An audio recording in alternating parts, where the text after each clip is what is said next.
ఈరోజు నేను భోగాపురం ఎయిర్పోర్ట్కి వెళ్ళటానికి విశాఖపట్నం నుంచి ఎంత ఛార్జ్ చేస్తారు అని చెప్పి కొన్ని ట్రావెల్ ఏజెన్సీస్ని అడగటం జరిగింది.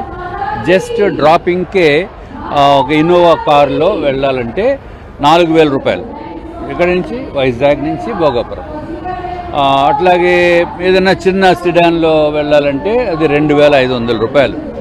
సపోజ్ నాలాంటి బాడీలకి చిన్న వెహికల్ అయితే సరిపోదు, కాబట్టి ఇన్నోవాలోనే వెళ్ళాలి. కొన్ని పెద్ద పర్సనాలిటీస్కి 4,000 రూపాయలు అవుతుంది.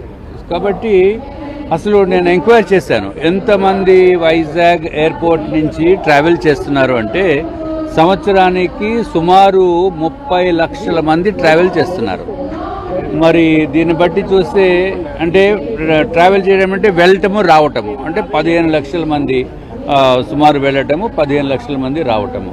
సో ఒక్కొక్కళ్ళు ప్రతి ట్రిప్కి 4,000 రూపాయలు, 2,500 రూపాయలు ఖర్చు చేయటం అంటే ఇది చాలా చాలా ఎక్స్పెన్సివ్ అయిపోతుంది. కాబట్టి నేను అనుకునేది ఏంటంటే అందరినీ కోరేది, అధికారుల్ని కోరేది, డొమెస్టిక్ కూడా ఇక్కడ కూడా కొంతకాలం రన్ చేయాలి. అట్లాగే విశాఖపట్నం లాంటి సిటీకి 2 ఎయిర్పోర్ట్స్ ఉండాలి. 2 ఎయిర్పోర్ట్స్, ఒకటి భోగాపురము, ఒకటి విశాఖపట్నం చేస్తే బాగుంటుంది.